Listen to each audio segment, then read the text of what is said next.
आशा की किरण। માણસ બીમાર થાય ને પછી કે મને ભોજન ભાવતું ને ડોક્ટર કે થોડું થોડું ખાઓ. ભાવે કે ન ભાવે, ભાવે તો ખાય જ, ન ભાવે તોય ખાઓ. કારણ કે ખાધા સિવાય તમારો છૂટકો નથી. સાધુ થવું છે તો ભોજન કરવું જ પડશે, બીજો રસ્તો નથી. એકલી અમારી દવા કામ નહીં લાગે, એકલી દવા તમને ગરમ પડશે.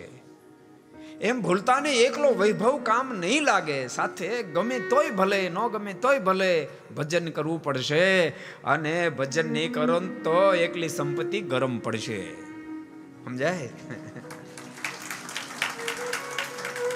અને કંઈક ને ગરમ પડી છે, કંઈક ને ગરમ પડી છે. માણસ મટી દાનવ જેવા જીવન જીવતા થઈ ગયા છે. એનું કારણ સંપત્તિ કારણ નથી, ભજન એ કારણ છે. દવા તો માણસ સાજા કરે, દવા માંદા પડે સાજા કરે, સાજા કરે.